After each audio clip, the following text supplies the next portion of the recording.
Mon frère, ma sœur, prends un engagement avec Allah subhanahu wa ta'ala. De quoi? De réparer ce que tu as cassé de ta foi.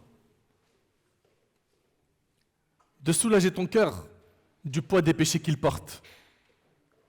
Et pour cela, il y a une tauba, un repentir sincère qui doit être fait. Un repentir sincère, ça a des conditions. Un regret qui émane du cœur. Une détermination à ne plus refaire ses péchés. S'en détacher dans l'immédiat. Réparer les injustices commises. Et surtout, apprendre la religion. Bismillah, alhamdulillah, wa salatu wa salam ala rasulillah wa ala alihi wa sahbihi wa man walah. Rabbi sharah li sadri wa salli amri wa hlul uqdatan min lisani yafqahu qawli. Mes chers frères et sœurs, assalamu alaikum wa rahmatullahi wa barakatuh. Je remercie Allah tabarak wa ta'ala de nous avoir facilité ce déplacement et d'être en votre compagnie aujourd'hui. C'est un immense honneur pour nous. C'est un grand cadeau de la part d'Allah de pouvoir partager des moments spirituels avec nos frères et nos sœurs. On implore Allah tabarak wa ta'ala qu'il accepte notre modeste contribution. On implore Allah Azza wa Jal de vous récompenser tous et toutes pour votre déplacement. Les organisateurs, tous ceux qui ont bossé dans l'ombre pour que cet événement voie le jour, qu'Allah tabarak wa ta'ala vous récompense, vous inonde de bienfaits, vous soulage dans vos épreuves et qu'Allah tabarak wa ta'ala nous accorde à tous sa satisfaction. Mes chers frères et sœurs, vous avez compris, aujourd'hui on va parler de la foi saine dans un corps sain. Très bien. Je vous propose, Inch'Allah, dans ces quelques minutes, d'augmenter notre foi. Donc, on embarque ensemble, Inch'Allah, et venez qu'on augmente notre foi. Mes chers frères et sœurs, comme vous le savez, le cœur est le roi du corps. Le cœur est le roi du corps. C'est lorsqu'on l'entretient que la foi augmente, car chez les gens de la sunna et du consensus, la foi elle augmente par les bonnes actions et elle diminue par les péchés. Plus la foi elle augmente, plus la personne se retrouve à se détacher des péchés, à être pieuse. Et plus la foi elle diminue, et plus la personne elle s'éloigne d'Allah tabarak wa ta'ala. Et la diminution de la foi est le résultat de la dureté du cœur, qui est le résultat de la multitude des péchés qui sont commis. Donc je vous demande d'accrocher vos ceintures, car on va parler d'énormément de choses aujourd'hui avec l'aide d'Allah tabarak wa ta'ala. Et je tiens à demander à mon frère Mehdi d'arrêter de me regarder comme ça avec un regard agressif. C'est bon? Barakallahu fik. On est ensemble et tout, on est venus ensemble. Attends, c'est pas fini. Mes chers frères et sœurs, venez qu'on augmente notre foi. Ce thème, bi'idhnillahi tabarak wa ta'ala, pour pas qu'on se disperse, il va être divisé en 4 parties. La première partie, renouvelle ta foi. La deuxième partie, la dureté du cœur et le manque de crainte d'Allah tabarak wa ta'ala. La troisième partie, où tu vas. Où tu vas. Et la quatrième partie, à quand un repentir sincère. Mes chers frères et sœurs, comme vous le savez, la foi, c'est une croyance qui vient du cœur, une parole prononcée par la langue et des actions qui sont quoi? Qui sont mises en avant, des actions qui émanent des membres. La foi, elle augmente, on a dit, par les bonnes actions et elle diminue par les péchés. Allah tabarak wa ta'ala nous dit Huwa alladhi anzala as-sakinata fi qulubil mu'minin liyazdadu imanan ma'a imanihim. C'est lui qui a fait descendre la quiétude dans les cœurs des croyants. Lui qui, Allah, c'est lui qui a fait descendre la quiétude dans les cœurs des croyants afin qu'ils ajoutent une foi à leur foi. Là, on voit ici que la foi, elle augmente. Mes chers frères et sœurs, cette foi qui est dans le cœur, elle peut être faible à certains moments de la vie du musulman et de la musulmane. Vous le savez que le soleil, il peut être caché par quoi? Par les nuages. La foi peut ne pas être forte. Vous savez pourquoi? Parce qu'il y a des nuages de péché qui empêchent le cœur de rayonner. les nuages de péché qui bloquent la lumière, qui fait en sorte que la lumière ne pénètre pas le cœur. Notre bien-aimé alayhi salatu wassalam, dans le hadith rapporté par Abu Nu'aym, il a dit: il n'y a pas de cœur qui n'ait pas de nuage semblable à celui de la lune. Lorsque celui-ci s'illumine et qu'un nuage le surpasse, elle s'assombrit. Et si le nuage se dissipe, elle illumine. Comprenez donc que lorsque ces nuages de péché disparaissent, le cœur s'illumine. Et notre objectif aujourd'hui avec l'aide d'Allah Tabaraka wa Ta'ala, c'est d'avoir des solutions concrètes pour illuminer notre cœur. Par quoi? Par la lumière de la foi. Mes chers frères et sœurs, il est hyper important que chaque musulman et chaque musulmane fasse du sujet de son iman, sa foi, un sujet plus qu'important. Ce sujet-là est très important. Il faut que chacun d'entre nous, on se fixe comme objectif de surveiller notre foi, d'augmenter notre foi. Subhanallah, les compagnons radiyallahu anhum, ne sont-ils pas les meilleurs hommes après le prophète sallallahu alayhi wa sallam? Ils passaient des moments pour augmenter leur foi. Ils surveillaient leur foi. Et ça fait partie de la bonne compréhension du musulman. Le fait de quoi? De savoir à quel moment ma foi, elle a augmenté, à quel moment ma foi, elle a baissé. Et comme vous le savez, et ça, personne n'est censé l'ignorer, comment on fait pour augmenter notre foi? En soudant les actes obligatoires, en lisant le livre d'Allah, en évoquant Allah, en faisant du dhikr, subhanallah, alhamdulillah, la ilaha illallah, Allahu akbar, etc. Également, en priant sur le prophète sallallahu alayhi wa sallam, en multipliant al-istighfar, le fait de demander pardon à Allah tabaraka wa ta'ala, le fait de visiter les tombes, visiter les malades, le fait de réciter les invocations du matin et du soir, le fait de dépenser, de donner l'aumône aux pauvres, d'être utile, le fait d'être bienfaisant, d'être bon envers les personnes qui sont dans le besoin, que ce soit des personnes veuves, des orphelins, etc. Toutes ces actions augmentent la foi. Toutes ces actions augmentent la foi. Et on vous a dit que la foi, il peut lui arriver de s'user. Comment? Tu veux user ta foi, tu veux la tuer? Très bien. Pense qu'à acheter, qu'à manger. Fais que de perdre ton temps. Tue-le sur les réseaux sociaux, en scrollant sur l'inutile, ou voir ce qui est quoi? Du domaine du péché. Pense que dunya, pense qu'aux vêtements, pense qu'au luxe, pense qu'à cette vie. Tu as pris le TGV pour détruire ta foi. Est-ce que je suis en train de dire par là que le musulman il n'a pas le droit de se faire beau, d'acheter des beaux vêtements? Non. Là, je suis en train de te parler de faire de la dunya, de ce bas monde, ton principal souci. Notre principal souci à nous en tant que croyants, c'est al-akhirah. Allahumma ja'alna min ahl al-jannah ya Rabb. Donc chacun d'entre nous doit prendre en considération sa foi.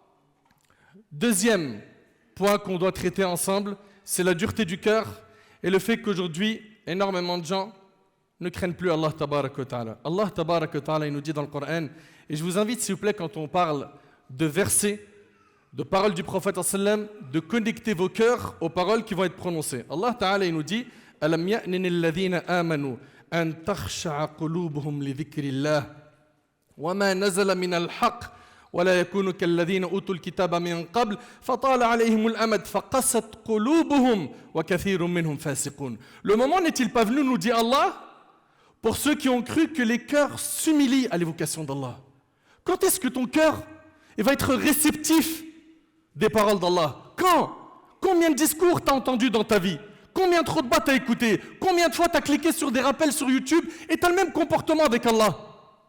Il n'y a pas grand-chose qui change. Je ne suis pas en train de généraliser, mais ceux qui se sentent concernés, Allah barik fikum, c'est maintenant le changement. Cogitez, réfléchissez un petit peu. Le moment n'est-il pas venu pour ceux qui ont cru que leur cœur s'humilie à l'évocation d'Allah et devant ce qui est descendu de la vérité, à savoir le Coran, et de ne pas être pareil à ceux qui ont reçu le livre avant eux. Faites pas comme ceux qui ont reçu le livre avant, ceux-ci trouvèrent le temps assez long. Et d'ailleurs, vous savez, une parmi les causes qui fait que les gens sont dans l'insouciance al-ghafla, ils oublient l'au-delà, c'est quoi? C'est at-taswif. C'est tout l'amal. Al-Hassan al-Basri, rahimallah, il disait Man atal al-amal asa al-amal. Celui qui a de longs espoirs de vivre longtemps, il agit mal. Il y a le temps, frère. La prière, wallah, je sais que c'est obligatoire. T'inquiète. Ramadan prochain, t'inquiète, c'est ficelé. Ah, tu parles de zakat. Ouais, mais frérot, t'as vu, si je fais le calcul de tout ce que je dois à Allah, c'est chaud. Choui, attends, j'ai 2-3 petits business à arranger. Et subhanallah, les obligations religieuses, on les repousse à plus tard. Pareil pour le hijab et d'autres obligations religieuses. Le musulman et la musulmane doivent être tout le temps actifs concernant quoi? Les actes qui mènent vers l'au-delà. Subhanallah, j'en ai parlé plus d'une fois dans les conférences. Regardez et méditez s'il vous plaît. Pourquoi il est vénère? Mohamed, après c'est à ton tour. Ok, Cheikh Mohamed Al-Faransi, son éminence. Si vous méditez sur les versets d'Allah Tabarak wa Ta'ala, vous allez voir que quand Allah Tabarak wa Ta'ala il parle du paradis, quand il parle de faire des bonnes actions, les verbes utilisés, ce sont des verbes à l'impératif et ils contiennent quoi comme notion? Se hâter, se précipiter. Sari'u, fafirru ila Allah, fas'au ila dhikrillah. Wasari'u ila maghfiratin min rabbikum wa jana al-aya. Les versets sont en train de te dire quoi? Hâtez-vous, précipitez-vous, concurrencez-vous. Ça, c'est concernant quoi? L'au-delà. Il faut y aller vite. Mais nous, on a inversé le fonctionnement. Dans cette dunya, je vais très vite. Ah ouais, ah, il me faut j'ai plus de temps pour dormir, parce que tu as vu, je fais 2 boulots maintenant, parce qu'il faut que je gagne beaucoup d'argent pour ceci, cela, etc. Et le prophète, dans le hadith de Saad, il a dit, la lenteur, être lent, la lenteur est bonne dans toutes choses, sauf pour les choses de l'au-delà.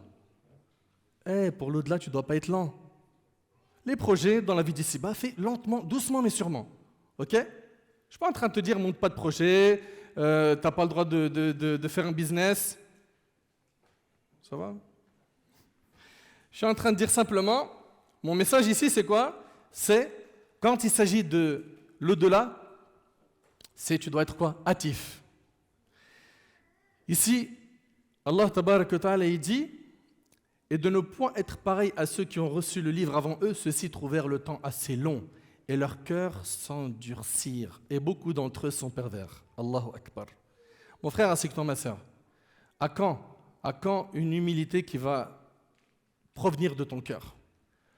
Mon frère, ma sœur, quand est-ce que nos cœurs ils vont s'humilier pour Allah subhanahu wa ta'ala? Quand est-ce qu'on va arriver à un stade où, quand un ordre il vient d'Allah, quand on entend « Ya ayyuhalladhina amanu » oh, vous qui avez cru, tout de suite, j'ouvre mes oreilles. Là, il y a quoi? Un ordre qui arrive ou une interdiction. Il y a quelque chose d'important qui vient de la part d'Allah. Et quand est-ce qu'on va tout de suite mettre en pratique les versets d'Allah sans chercher à les négocier? Ahibati fillah, la dureté du cœur est la cause du manque de crainte d'Allah. La dureté du cœur est plutôt le résultat. La dureté du cœur est le résultat du manque de taqwa Allah, du manque de crainte d'Allah. Moins il craignent Allah, plus le cœur il durcit. Plus le cœur il durcit, moins les rappels font d'effet.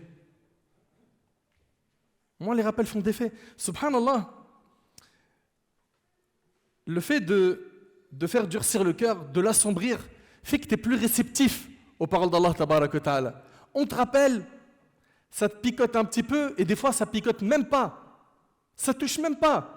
Vous avez probablement déjà parlé avec des gens, ils t'écoutent, tu as fini ton discours, on va même pas dire c'est rentré dans une oreille pour sortir de l'autre. Rien. Wala'iyadu billah, qu'Allah nous en préserve.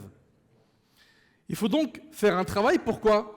Pour adoucir ce cœur. Et dites-moi s'il vous plaît, quel est le meilleur moyen, et j'attends une réponse, quel est le meilleur moyen qui permet d'adoucir le cœur? Un moyen hyper efficace. Levez la main. Vas-y petit frère. Dhikrillah, c'est bien. Barakallahu fik. Comment? Le rappel de la mort. Barakallahu fik. Cheikh Mohamed Al-Faransi. Ala bi dhikrillahi tatma'innu al-qulub. N'est-ce pas par l'évocation d'Allah que les cœurs s'apaisent? Barakallahu fik. Zidou? Non? Oui? Caresser la tête d'un enfant, barakallahu fikoum, oui. Le Coran. La mort, la prière. Ouais? Parler d'Allah. Se rappeler des bienfaits d'Allah. Le rappel, ouais. connaître Allah, enfin. Enfin. Connaître Allah tabarak wa ta'ala. Subhanallah, méditez un petit peu avec moi. Notre bien-aimé avant cela. Méditez, subhanallah, sur ce verset. Allah ta'ala dit « Innama yakhsha Allah min ibadihi al-ulama » Allah subhanahu wa ta'ala dit, parmi ses serviteurs, seuls les savants craignent Allah. Pourquoi? Plus tu apprends à connaître Allah, plus tu le crains. Le prophète sallallahu alayhi wa sallam, vous savez qu'est-ce qu'il dit? Il dit, je suis celui qui craint le plus Allah parce que je suis celui qui le connaît le mieux. Je vous laisse le temps de digérer. Je suis celui qui craint le plus Allah parce que je suis celui qui le connaît le mieux. Allahu Akbar. Quelqu'un qui connaît vraiment Allah, Wallahi al-Azim, il fait preuve de pudeur face au péché. Il craint Allah. Est-ce qu'on a dit que celui qui connaît Allah, c'est un infaillible, c'est un ange? Non. Et je vais même vous dire un truc.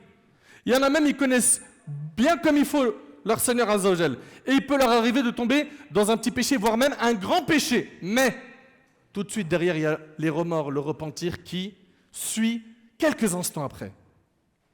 La remise en question, le regret, le repentir. Pourquoi? Ces personnes connaissent Allah. On le voit aujourd'hui, il écoute du Coran, la yata'athar, ça ne le touche pas. On lui fait un rappel, il entend un rappel.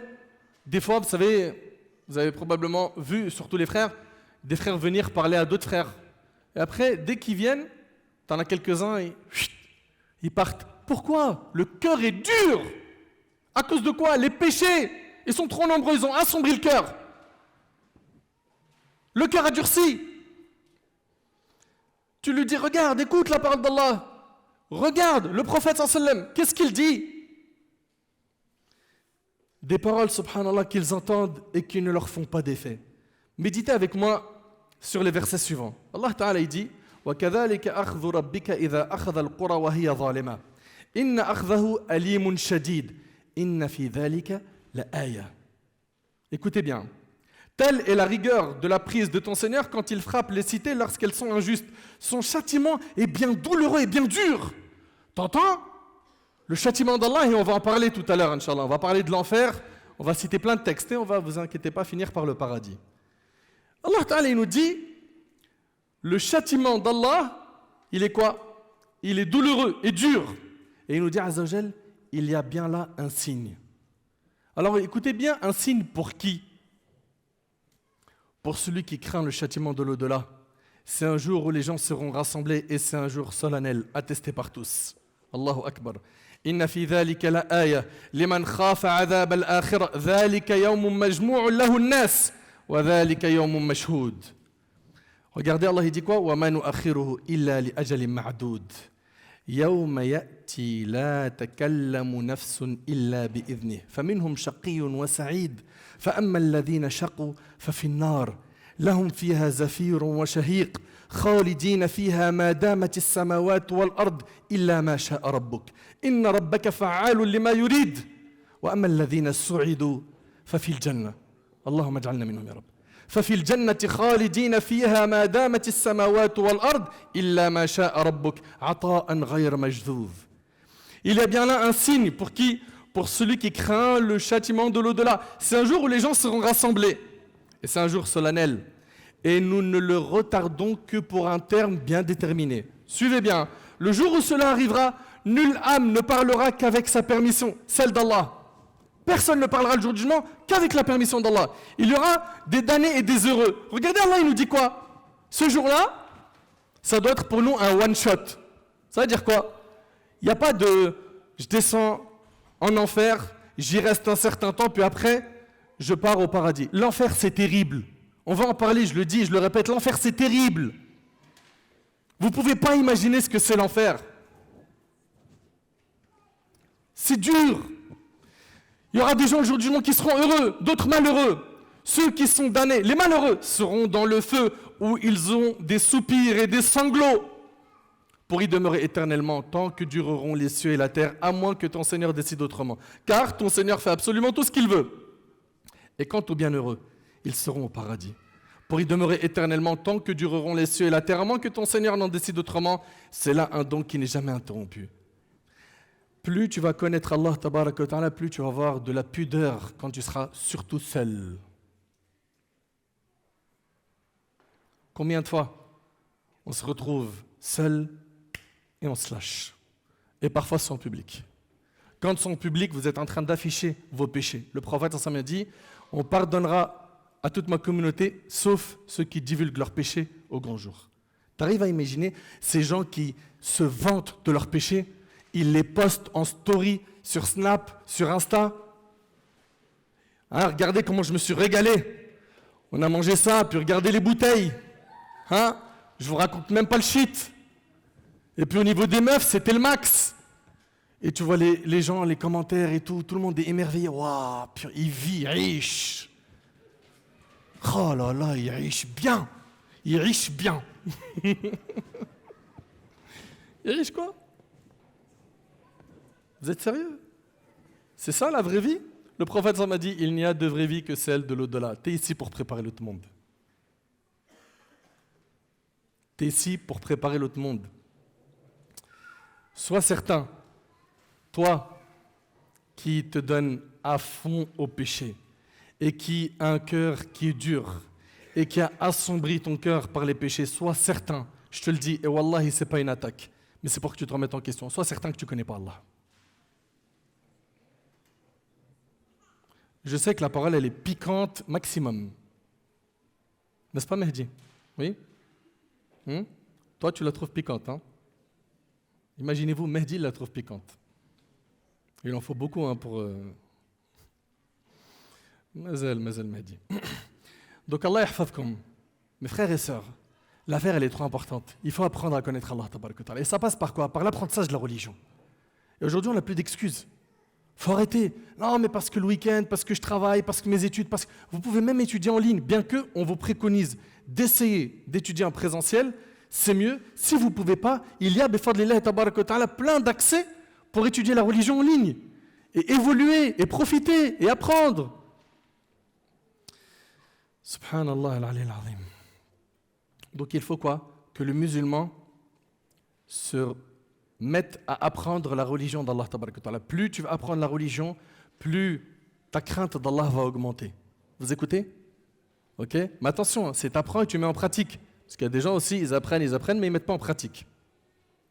Le prophète alayhi salatu wassalam a dit, et là il y a une question qui arrive, écoutez-la attentivement. Il dit alayhi salatu wassalam, Wallahi law ta'alamuna ma a'lam la dhahiktum qalila la dhahiktum qalila wa la bakaytum kathira. يقول أنس فغطى أصحاب النبي صلى الله عليه وسلم وجوههم ولهم خنين أي ولهم بكاء بصوت مكتوم. Ici, le prophète il dit par Allah. Est-ce que le prophète il a besoin de jurer? N'est-ce pas lui le véridique, le digne de confiance? Il dit par Allah, si vous saviez ce que je sais, vous ririez peu.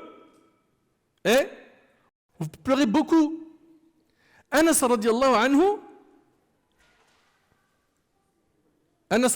il dit, les compagnons, ils ont entendu que ces paroles. Hein. Écoutez bien, s'il vous plaît. Ils ont couvert leur visage et se sont mis à pleurer. Je peux vous poser une question, s'il vous plaît? Est-ce que le prophète en a dit beaucoup pour toucher le cœur des sahaba? Là, la quantité, là. Il a fait un discours de 20 minutes. Il a dit, si vous saviez ce que je sais, vous ririez peu et vous pleurez beaucoup. Le discours, il était long. Et ils se sont mis à couvrir leur visage et pleurer. Il n'y a pas ici de la méditation à voir, s'il vous plaît? Cela prouve quoi? Cela prouve la sensibilité des cœurs des compagnons radiyallahu anhum. Peu de paroles les font pleurer. Nous, mon frère, t'écoutes des paroles, des discours, des rotabs enchaînés, les unes derrière les autres. Des fois, ce sont tes parents qui sont derrière toi. Ils te rappellent à l'ordre, ils te ramènent quelqu'un qui te rappelle à l'ordre. Après, c'est ton père qui te rappelle à l'ordre. Tes frères, tes oncles, tes cousins, etc. Et c'est de l'acier. Ça ne bouge pas. C'est qu'il y a un problème. Il y a un problème, c'est quoi? Le cœur est dur. Pourquoi? Parce que les péchés sont nombreux. Abu Saïd al-Khudri radiyallahu anhu, il rapporte. Abu Saïd radiyallahu anhu al-Khudri, il rapporte, le prophète sallallahu alayhi wa sallam a dit, écoutez, hein, le prophète alayhi sallam, qu'est-ce qu'il dit? Le hadith, il est dans le Tirmidhi. Ici, on parle du prophète sallallahu alayhi wa sallam, notre modèle, notre exemple. Il dit, comment pourrais-je me réjouir? Comment pourrais-je me réjouir dans ce bas monde? Et regardez ce qu'il dit. Alors que le souffleur a certes collé la trompe à sa bouche. Il parle de qui? Israfil, l'ange Israfil. L'ange Israfil, il a la bouche collée à la trompe. Il attend le signal d'Allah. Pourquoi? Pour souffler. Ensuite, les gens meurent, ils soufflent, c'est la résurrection. Après, il y a divergence entre les savants. Est-ce qu'il y a 2 ou 3 souffles? Mohem. Le prophète sallam, il a dit comment pourrais-je me réjouir alors que le souffleur a certes collé la trompe à sa bouche, plissé le front et prêté l'oreille en attendant qu'on lui ordonne de souffler. Et alors, il soufflera. Les musulmans alors demandaient, que doit-on dire au messager d'Allah? Il répondit, dites, Hasbunallah wa ni'mal wakil.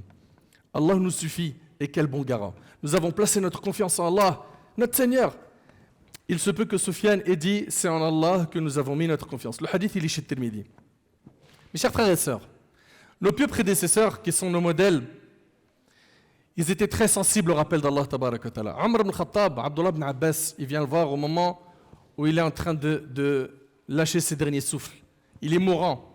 Et on sait tous qui est Omar, radiyallahu anhu. Celui qu'Allah tabaraka wa ta'ala a fait couler la vérité dans son cœur et sur sa langue.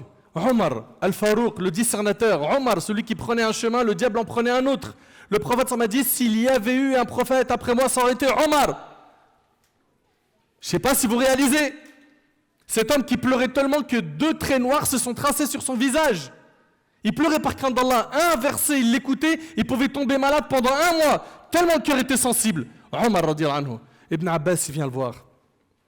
Et il lui dit quoi? Abshir ya amil al-mu'minin. Ibn Abbas, il lui dit, Abshir ya amil al-mu'minin. T'annonces la bonne nouvelle au prince des croyants. Laqad sahibta Rasulillah sallallahu alayhi wa sallam. Il lui dit, tu as été le compagnon du prophète sallallahu alayhi wa sallam. Tu étais proche de lui et il est mort en étant satisfait de toi. Puis après, tu as été le compagnon d'Abu Bakr et il est mort en étant satisfait de toi. Il fait son éloge. Thumma hakamta fa'adalt. Tu as par la suite quoi? Gouverné et tu as été juste. Et là, Omar al-Khattab radiyallahu ta'ala anhu, il se remet en question. Et qu'est-ce qu'il dit? Il va dire des paroles, subhanallah. Il dit, si j'avais la contenance de la terre comme or, si j'avais la contenance de la terre comme or, je l'aurais dépensé, fi sabilillah. Pourquoi? Pour me racheter du châtiment d'Allah. Omar, il a peur du châtiment d'Allah et toi tu dis, moi, nickel, je suis un bête de musulman. Attention, il y en a certains parmi vous qui vont dire, mais est-ce que ton discours, il a pour objectif de nous faire basculer vers le désespoir? Non. D'ailleurs, vous le verrez, je vais le dire tout à l'heure et je vais le dire d'ailleurs maintenant. Sachez que parmi les excellentes compréhensions qu'il faut avoir, surtout au sujet de al-khawf wa-raja, la peur et l'espoir, il y a le fait de comprendre que le musulman, il lui demandait d'avoir peur d'Allah tout en ayant espoir qu'il lui fasse miséricorde, sans tomber dans le désespoir. D'accord? Parce que parfois, quand on dit aux gens, voilà, il y a le châtiment, il y a des punitions, etc., il te dit quoi? Ah, vas-y, c'est fichu pour moi. Non. Ne soyez pas de cela. Mu'adh ibn Jabal radiyallahu anhu. Ce compagnon, le prophète m'a dit de lui qu'il était celui qui était le plus savant dans le halal et le haram. Et le prophète un jour, il dit Wallahi inni la uhibbuk. Essaye de réaliser. Omar, le prophète il dit à Mu'adh, ce compagnon, par Allah, je t'aime. Ce n'est pas un grand savant, ce n'est pas un compagnon qui lui a dit ça, c'est Rasulullah sallallahu alayhi wa sallam. Wallahi al-azim, c'est trop fort. Cet homme-là, Mu'adh ibn Jabal, radiyallahu anhu, il est mourant. Et à chaque fois, il dit, est-ce que l'aube s'est levée? Est-ce que l'aube s'est levée? Est-ce que l'aube s'est levée? Plusieurs fois. Puis après, il a commencé à pleurer. Et il a dit, je cherche refuge auprès d'Allah d'une nuit dont le lendemain sera pour moi l'enfer.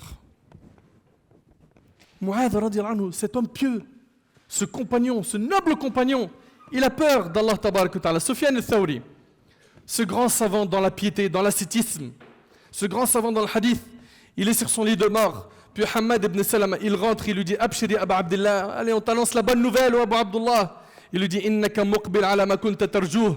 Ça y est, tu te diriges vers ce que tu espérais, à savoir le paradis, le pardon, la miséricorde. Wa huwa arhamur rahimin. Il lui dit, et il est le plus miséricordieux des miséricordieux. Fayabki Sufyan.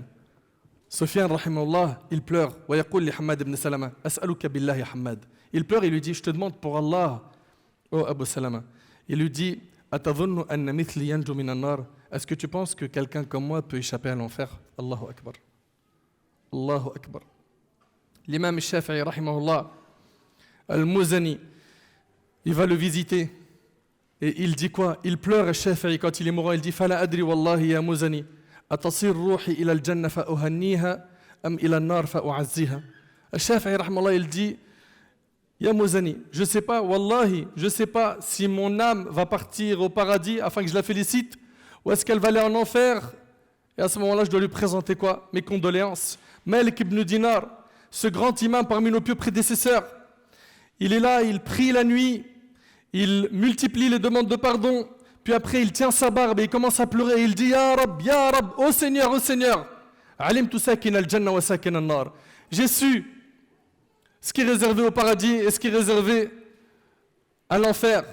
ففي أي الدارين منزل مالك بن دينار. Ô Seigneur, dans laquelle des deux demeures, le paradis ou l'enfer, ira Malik ibn Dinar. Vous avez vu à quel point il se remettait en question? Il y avait de la remise en question. Pourquoi? Parce que les cœurs étaient sensibles. Ensuite, Ahibati fillah, rapidement, troisième partie, qui est tu vas où? Tu vas où?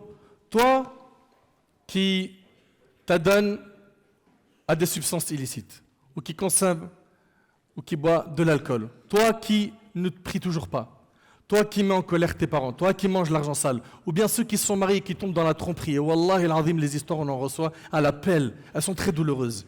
Toi qui joues avec les filles des musulmans, toi qui joues avec les filles des musulmans, tu vas où comme ça? As-tu oublié que toute personne qui fait un atome de bien le verra, et toute personne qui fait un atome de mal le verra? Un atome de bien, le jour du jugement, tu le verras, et un atome de mal, tu le verras. Pose-toi la question, tu vas où? Voyons ensemble rapidement, j'ai bien dit rapidement, un échantillon de ce qui sera réservé aux habitants de l'enfer, puis un échantillon de ce qui sera réservé aux habitants du paradis, et après il y aura la conclusion, Inch'Allah. Selon Abu Hurayra radiyallahu anhu, le prophète nous a informé que, regardez ce qu'il dit alayhi sallam, votre feu, celui qui allume le fils d'Adam, est une des 70 parties du feu de la géhenne. Allahu Akbar. Alors, à l'occasion, les gens lui dirent, par Allah, si tel est le cas, ce feu suffirait. Mais, subhanallah, juste de l'eau bouillante. Juste de l'eau bouillante. Vous connaissez hein, les fans de thé, le barrad. Ça vous est déjà arrivé de voir un accident où cette bouilloire, hein, le barrad, il tombe sur quoi? Sur le pied de quelqu'un, par exemple. Vous avez vu la brûlure, comment elle est intense, elle est dure, douloureuse. Mais là, on parle d'un corps qui est dans du feu. Allah yahfadna ya Rabb. Qu'Allah nous protège. Le prophète sallam reprit le feu de la géhenne a en plus que le feu terrestre 69 parties dont chacune d'elles a l'ardeur du feu terrestre. Et je pense que vous le savez, c'est quoi le plus petit degré ou plutôt le plus petit châtiment dans le feu? Savez-vous quel est le plus petit châtiment dans le feu? An-Nu'man ibn Bashir radiyallahu anhu a dit, j'ai entendu le messager d'Allah sallallahu alayhi wa sallam dire, le jour de la résurrection, l'homme qui aura les tourments les plus légers, les châtiments les plus légers en enfer, sera quelqu'un à qui on mettra deux braises dans les creux de la plante des pieds. Allahu Akbar. Deux braises de feu. Où? Vous écoutez? Dans les creux de la plante des pieds qui font bouillir sa cervelle. Si bien qu'il croit que nul n'a des tourments plus grands que les siens, et c'est pourtant celui d'entre eux qui a le plus léger supplice, rapporté par Bukhari et Muslim. C'est le plus petit châtiment en enfer. Attention, il n'y a pas de chaussures. Hein. Pensez pas, Zama, non mais moi j'ai des bottes solides. Il n'y a pas de chaussettes. Des braises de feu en dessous de quoi? De la plante des pieds. Allahu Akbar. Jusqu'à ce que le cerveau bouillonne. Qui nous dit ça? Rasulullah sallallahu alayhi wa sallam. Mes frères et sœurs, il s'agit de l'enfer. Personne ne pourra supporter l'enfer. Personne n'a la capacité d'imaginer ce qu'est l'enfer. Sa souffrance est permanente. La tristesse de ses habitants est énorme. Sa chaleur est intense. Son fond est lointain. Ses chaînes sont en fer. La nourriture de ses habitants sera ad-dari', az-zaqoum. Hein? Allah tabarak wa ta'ala, il nous mentionne cela dans le Coran. Leur boisson, comme l'a dit Allah, sera al-hamim. C'est une eau chaude qui jaillit d'une source bouillante. Et ils vont boire quoi? Du sandide. C'est une eau trouble contenant de grandes quantités de matière purulente. Le pu. chauffée en enfer. Ça sera la boisson des gens de l'enfer. Mais pourquoi s'exposer à ce danger? Pourquoi? Pour quelle raison? Pour un plaisir éphémère dans cette dunya? Pour une addiction? Réfléchis. Ces habitants souffriront. Ils ne dormiront pas et ne se reposeront pas. Ils seront en enfer, leurs vêtements seront de feu, leurs couvertures de feu, leurs lits seront de feu. Ils mangeront du feu et leur boisson sera de feu. Il s'agit de l'enfer, la demeure de la misère, de l'humiliation, du châtiment. Les châtiments de l'enfer sont de plusieurs types. Allah a réuni en enfer des châtiments que nos yeux n'ont jamais vus, que nos oreilles n'ont jamais entendus, que nos cerveaux ne peuvent pas imaginer. Subhanallah. Allah tabarak wa ta'ala, il nous parle d'énormément de châtiments. Allah ta'ala il dit Adhalika khayrun nuzula am shajaratu zaqum. Est-ce que ceci est meilleur comme séjour ou l'arbre de Zaqum? Nous l'avons assigné en épreuve aux injustes. C'est un arbre qui sort du fond de la fournaise. Ses fruits sont comme des têtes de diable. Ça c'est dans le Coran. Ils doivent certainement en manger. فَإِنَّهُمْ لَآكِلُونَ مِنْهَا فَمَالِئُونَ مِنْهَا الْبُطُونَ. Ils doivent certainement en manger et ils doivent s'en remplir le ventre. Allahu Akbar. أما الضريع سبحان الله الضريع فهو نوع من أنواع الشوك. C'est quoi? C'est des épines. Ils vont manger et c'est quoi? Des épines. يأكله أهل النار. Les gens de l'enfer vont le manger. Allah Ta'ala il nous dit هل أتاك حديث الغاشية وجوه يومئذ خاشعة عاملة ناصبة تصلى نارا حامية تسقى من عين آنية ليس لهم طعام إلا من ضريع لا يسمن ولا يغني من جوع. T'est-il parvenu le récit de l'enveloppante? C'est quoi? C'est le jour du jugement. Ce jour-là, il aura des visages humiliés, préoccupés, harassés. Ils brûleront dans un feu ardent et seront abreuvés d'une source bouillante. Il n'y aura pour eux d'autre nourriture que des plantes épineuses. Des plantes épineuses qui n'engraissent ni apaisent la faim. Allah Ta'ala il nous dit concernant les perdants le jour du jugement qu'Allah Subhanahu wa Ta'ala il nous écarte de ce sort. Ya Rab, épargne-nous ce châtiment. Écoutez attentivement. Le jour du jugement, comme vous le savez, c'est la remise des diplômes. Pour ceux parmi vous qui ont étudié, vous avez vu à quel point il y a un stress qui saisit la personne, qui la hante quand elle est en train d'attendre le résultat. Les parents aussi sont dans le même stress. Est-ce que mon enfant va avoir, alors que ce soit le bac ou à la fac, on est là, on se dit, alors, c'est bon, toutes ces années, je vais les valider par le diplôme ou ça sera une tristesse? Est-ce qu'il faudra refaire le diplôme, etc., etc. Là, le jour du jugement, il y a des gens qui vont avoir leur livre de la main droite, d'autres qui vont l'avoir de la main gauche. Allah tabarak wa ta'ala il nous dit quoi? وَأَمَّا مَنْ أُوتِيَ كِتَابَهُ بِشِمَالِهِ فيقول يا ليتني لم أوت كتابيه ولم أدر ما حسابيه يا ليتها كانت القاضية ما أغنى عني مالية. Regardez, quant à celui qui aura reçu son livre de la main gauche, il dira hélas pour moi, j'aurais souhaité qu'on ne m'ait pas remis mon livre. J'aurais aimé ne pas l'avoir eu ce livre. Il a de sa main gauche et ça y est, il sait à ce moment-là que pour lui, derrière ça va devenir très dur. Pour combien de temps, Allah seul le sait. Et ne pas avoir connu mon compte, j'aurais aimé ne pas connaître mon compte. Hélas, comme j'aurais souhaité que ma première mort soit la définitive, ma fortune ne m'a servi à rien. J'avais énormément d'argent, j'ai couru derrière l'argent, j'étais un fou d'argent. Et j'ai mis Allah et ma religion de côté. Ma fortune ne m'a servi à rien. C'est écrit noir sur blanc dans Surat Al-Haqqa. Allahu Akbar.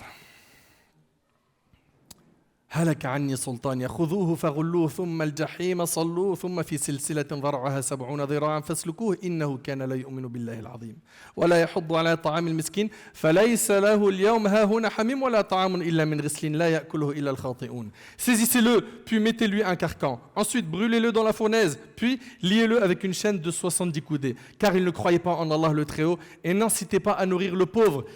Il n'a pour lui ici aujourd'hui, point d'amis chaleureux pour le protéger, ni d'autre nourriture que du pu que seuls les fautifs mangeront. Mes frères, mes sœurs, ces gens-là, ils seront en enfer, ils vont demander à boire.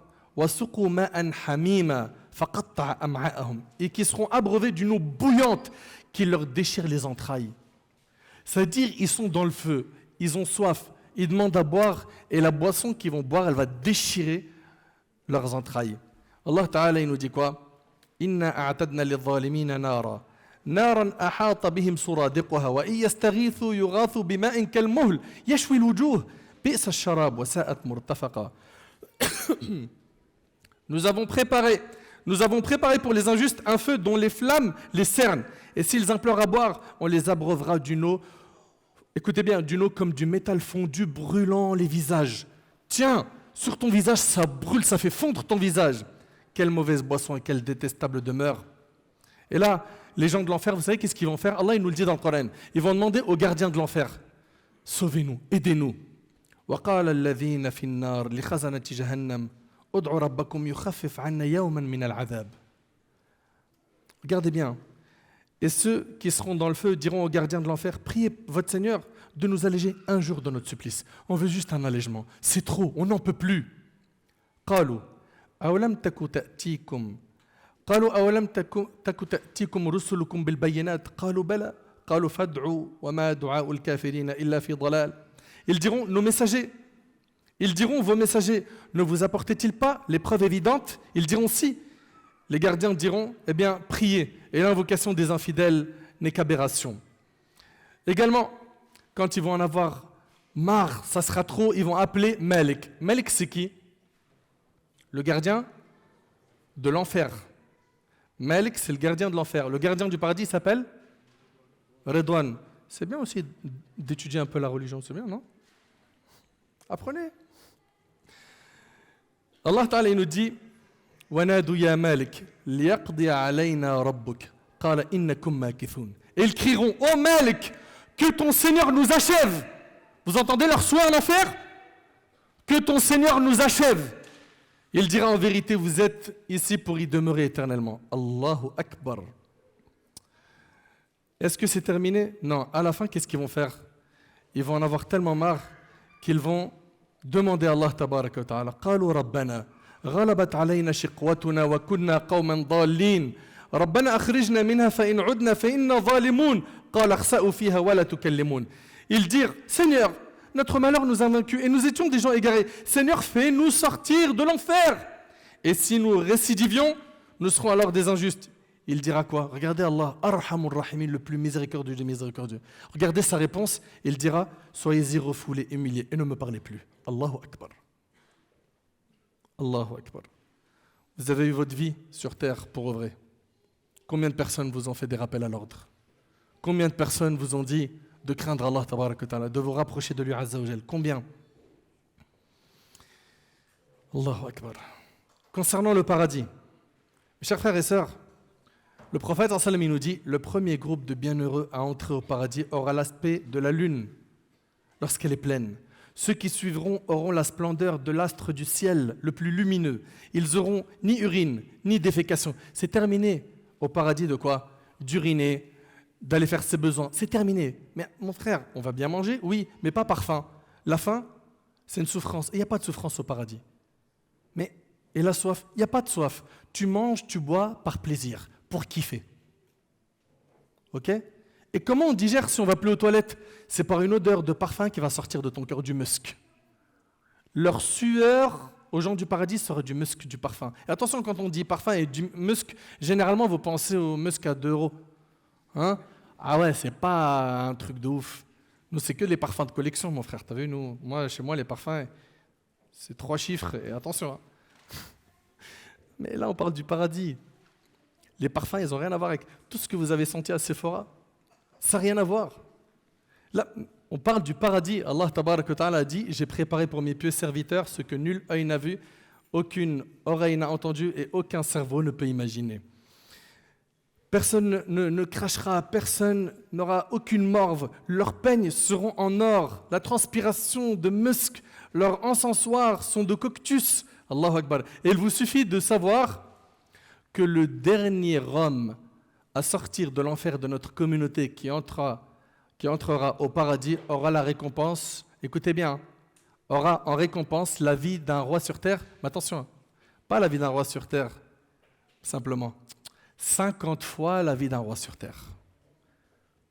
Ça, c'est pour qui? Déjà, t'imagines, tu vis la vie d'un roi. Vas-y, essaye juste d'imaginer un peu. Vas-y, fais partir ton esprit quelques instants. Les jardins, plusieurs étages, des gens à ton service. Ça n'existe pas, la femme, elle a la cuisine. Hein. Oh là là, c'est une princesse qui choisit son menu. Ils se baladent dans la maison, tout est clean, tout le monde leur nettoie tout. Le confort, l'espace. Hein. Subhanallah, juste une personne, quand il a un F4 ou un F5 ou une villa, il se dit franchement, barakallah, vraiment, je suis bien. Allahumma lakal hamd, alhamdulillah rabbi. C'est bien, mashallah. Là, t'imagines la vie déjà d'un roi sur terre. C'est vraiment du luxe et du confort. 50 fois la vie d'un roi sur terre pour qui? Pour le dernier musulman qui sort de l'enfer. Mais imagine le premier qui rentre au paradis. Ça, c'est le dernier. Vous comprenez le dernier? Genre, c'est comme le dernier de la classe. Ça, c'est sa récompense. Cheikh Mohamed El-Faransi, sois concentré. Cheikh Mohamed El-Faransi, ça, c'est tout un épisode qui va venir après, Inch'Allah. Ok? Après notre lumière comoréenne. J'ai bientôt fini, il me reste 40 minutes, Inch'Allah. Ça, c'est comment faire pour que Abdelrahman, il ait un grand malaise. Non, t'inquiète pas, bientôt, matrefch. 200 minutes? Non, t'inquiète pas. D'après Al-Mughira ibn Shu'ba radiyallahu anhu, le prophète a dit, certes, Moussa a demandé à son Seigneur. Vous connaissez le prophète Moussa alayhi salam? Il a demandé à Allah subhanahu wa ta'ala, quel est celui qui a le plus bas degré des gens du paradis? Allah lui a répondu, c'est un homme qui va venir après que les gens du paradis soient rentrés, et à qui on va dire, rentre dans le paradis. Il va dire, Seigneur, comment alors que les gens sont dans leur demeure et ont pris ce qu'ils devaient prendre? En 2 mots, pour lui, il n'y a plus de place. Vous comprenez? Il lui sera dit, serais-tu satisfait de posséder ce que possède un roi dans la vie d'ici-bas? Il lui sera dit, serais-tu satisfait de posséder ce que possède un roi dans la vie d'ici-bas? Il va dire, je suis satisfait. Allah Ta'ala va lui dire, tu as cela, son équivalent, son équivalent, son équivalent, et encore une fois son équivalent. D'accord? À la 5e fois, il va dire, je suis satisfait de cela au Seigneur. Et Allah va lui dire, cela est à toi, et 10 fois son équivalent. Allahu Akbar. Allahu Akbar. Tu as tout ce que tu désires et réjouis ton œil. Il va dire, je suis satisfait au Seigneur. Moussa dit, Seigneur, et quels sont ceux qui ont le plus haut degré? Allah tabaraka wa ta'ala de dire, ceux-là sont ceux que j'ai voulu. J'ai planté leur récompense de ma propre main et j'ai mis sur elle un cachet. Ils auront ce qu'aucun œil n'a vu, ce qu'aucune oreille n'a entendu et ce qu'aucun être humain n'a imaginé. Il y a la confirmation de cela dans le livre d'Allah. فَلَا تَعْلَمُ نَفْسٌ مَا أُخْفِيَ لَهُم مِّن قُرَّةِ أَعْيُنٍ جَزَاءً بِمَا كَانُوا يَعْمَلُونَ. Aucune âme ne sait ce qui leur a été réservé comme réjouissance pour les yeux en récompense de ce qu'ils œuvraient. Il faut œuvrer l'équipe. La fainéantise là, ouais, la prière plus tard. Fajr, oh. On a dit quoi tout à l'heure? Pour le paradis, fonce. Tariq al-Jannah. Attends, j'arrive. Chauffe doucement. Et le plus beau cadeau au paradis, c'est quoi? Je vous écoute. Voir Allah tabarak wa ta'ala. Barakallahu fikum. C'est le fait de voir Allah. Ce jour-là, il y aura des visages resplendissants qui regarderont leur Seigneur.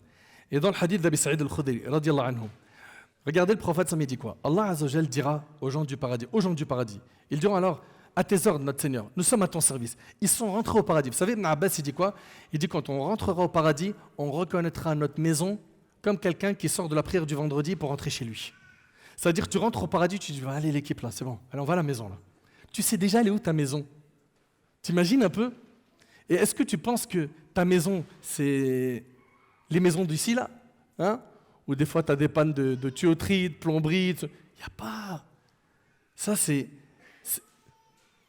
Il y a ce qu'aucun cerveau ne peut imaginer. Quand Abu Huraira, il a dit au prophète, décris-nous le paradis, hein, les maisons du paradis. Les maisons du paradis, le prophète, il a dit, une brique en argent, une brique en or. Et le ciment qui les relie est de musc. Et même là, tu es en train de te dire quoi? Ah, or et argent, je connais. Musc, d'accord, donc ça va ressembler à peu près à ça. Ben, c'est encore. Mais c'est inimaginable. C'est pas ce que tu imagines. Ça n'a rien à voir. Ici, il dira, Allah subhanahu wa ta'ala, ils sont au paradis. Êtes-vous satisfaits? Et vous entendez? Ya Rab, fais qu'on soit de ceux qui vont entendre cette question. Ô gens du paradis, êtes-vous satisfaits? Ils diront, comment serait-il autrement alors que tu nous as fait don de ce que tu as donné à personne de tes créatures, de tes autres créatures? Il leur dira, je vais vous donner encore mieux. notre Seigneur dira, ils diront, notre Seigneur, qu'y a-t-il de meilleur que cela? Il dira, je vous accorde ma pleine satisfaction. Je suis satisfait de vous et je ne me mettrai jamais plus en colère. Rapporté par Bukhari et Muslim. Au paradis, nous allons voir Allah subhanahu wa ta'ala et c'est le plus grand des cadeaux. Maintenant, on arrive à la dernière partie qui est à quand un repentir sincère? Mes frères et sœurs, chacun connaît ses défauts. Ok? Nader connaît les siens. Vous connaissez les vôtres. Il n'y a pas chez nous ici, là, dans cette salle, un infaillible. Il n'y a pas parmi nous quelqu'un ici qui ne fait pas de péché. Ça n'existe pas. Bien évidemment, c'est des péchés qui seront faits à des degrés différents. Il y en a, ils sont dans des grands péchés, d'autres dans des petits péchés. Mais quoi qu'il en soit, on ne minimise pas le péché. On ne regarde pas la petitesse du péché, mais l'immensité de celui qu'on est en train de désobéir. Donc la question est, moi qui reconnais mes faiblesses, moi qui reconnais mes manquements, quand est-ce que je vais revenir vers Allah subhanahu wa ta'ala sérieusement? Moi qui vis entre deux mondes, des fois j'ai un pied dans le dîn, des fois j'ai un pied dans l'égarement. Quand tu vas prendre la décision de prendre le chemin qui amène au paradis? Quand? Qu'attends-tu? Ne remets jamais une bonne action à demain. Aujourd'hui tu as envie, demain tu n'as pas de garantie de l'atteindre. Combien de personnes sont mortes pendant le sommeil? Wallahi al-azim, subhanallah, je me rappelle, j'assistais à une janaza. La sœur, elle devait se marier le lendemain, elle est morte dans son sommeil. Elle avait tout préparé. La famille, elle était prête, elle était contente, tout était nickel. Elle est morte dans son sommeil. Mon frère, ma sœur, prends un engagement avec Allah subhanahu wa ta'ala. De quoi? De réparer ce que tu as cassé de ta foi. De soulager ton cœur du poids des péchés qu'il porte. Et pour cela, il y a une tauba, un repentir sincère qui doit être fait. Un repentir sincère, ça a des conditions. Un regret qui émane du cœur. Une détermination à ne plus refaire ses péchés. S'en détacher dans l'immédiat. Réparer les injustices commises. Et surtout, apprendre la religion. Regardez, subhanallah, le prophète dit Man salaka tariqan yaltamisu fihi ilma, sahhala Allahu lahu tariqan ila al-jannah. Quiconque emprunte un chemin pour acquérir une science, Allah lui facilite par ce chemin un chemin vers le paradis. Pourquoi?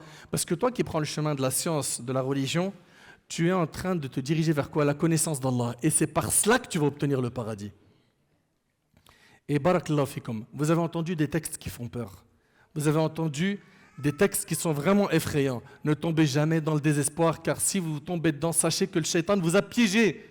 Gardez espoir. Et quoi que vous ayez fait comme péché, rappelez-vous, Allah Ta'ala dit قُلْ يَا عِبَادِيَ الَّذِينَ أَسْرَفُوا عَلَى أَنفُسِهِمْ لَا تَقْنَطُوا مِنْ رَحْمَةِ اللَّهِ إِنَّ اللَّهَ يَغْفِرُ الذُّنُوبَ جَمِيعًا إِنَّ اللَّهَ يَغْفِرُ الذُّنُوبَ جَمِيعًا إِنَّهُ هُوَ الْغَفُورُ الرَّحِيمُ. Dis ô mes serviteurs qui avez commis des excès à votre propre détriment, ne désespérez pas de la miséricorde d'Allah, car Allah pardonne tous les péchés, oui, c'est lui le pardonneur, le très miséricordieux. Et je termine avec ce magnifique hadith. Avant cela, ce verset, Allah Tabaraka wa Ta'ala, il nous dit que si on se repent sincèrement, nos péchés, ils sont changés en bonne action. إِلَّا مَنْ تَابَ وَآمَنَ وَعَمِلَ عَمَلًا صَالِحًا فَأُولَٰئِكَ يُبَدِّلُ اللَّهُ سَيِّئَاتِهِمْ حَسَنَاتٍ Allahu Akbar. وَكَانَ اللَّهُ غَفُورًا رَحِيمًا. Sauf celui qui se repent, croit et accomplit une bonne œuvre. Et il faudra aussi accomplir des bonnes actions. Multiplie-les. Il croit en Allah, il se repent, il accomplit des bonnes actions. Cela, ça c'est dans le Coran, Surat Al-Furqan, Surat 25, verset 70. Cela, Allah changera leurs mauvaises actions en bonnes. T'imagines ce cœur que tu as assombri, les tonnes de nuages qu'il y avait dessus, par un repentir sincère, tous ces péchés deviennent des bonnes actions. Et je finis avec le hadith Qudsi, ce magnifique hadith qui donne énormément d'espoir, hadith Anas radhiyallahu anhu qui est rapporté par Tirmidhi. Allah tabaraka wa ta'ala, il dit: ô fils d'Adam, tant que tu m'invoques et que tu as espoir en moi, je t'absoudrai, je te pardonnerai ce qui s'est produit de toi sans me soucier du nombre de tes péchés. Tant que tu m'invoques et que tu as espoir en moi. Deux choses. Tant que tu m'invoques et que tu as espoir en moi, je t'absoudrai ce qui s'est produit de toi sans me soucier du nombre de tes péchés. Ô fils d'Adam, si tes péchés ont atteint les nuages du ciel et que tu me demandes de t'absoudre, je te pardonnerai sans me soucier. Ô fils d'Adam, si tu viens à ma rencontre avec la contenance de la terre comme péché, sans rien m'associer, je t'apporterai sa contenance comme absolution. Ça donne espoir. C'est pas perdu. Même si c'était hyper grave ce que tu as fait. Même si c'est hyper grave et tu culpabilises. Alors, il ne faut pas que cette culpabilité, je te le dis, je le répète, t'amène à désespérer. Regrette, c'est important, mais va de l'avant. Arrête de regarder dans le rétroviseur. C'est pas grave. Enfin, c'est grave, mais on va de l'avant. Ok? Tu as fait des choses qui sont graves, on l'entend, mais va de l'avant. Allez, change. C'est maintenant le repentir et implore Allah, fréquente des personnes pieuses, apprends la religion et tu verras que bi'idhnillahi tabaraka wa ta'ala, tu finiras par avoir une foi saine dans un corps sain. أسأل الله سبحانه وتعالى أن ينفعني بما قلت وأن ينفعكم بما سمعتم هذا ما أعلم والله تبارك وتعالى أعلى وأعلم سبحانك اللهم بحمدك أشهد أن لا إله إلا أنت أستغفرك وأتوب إليك وآخر دعوانا الحمد لله رب العالمين وجزاكم الله خير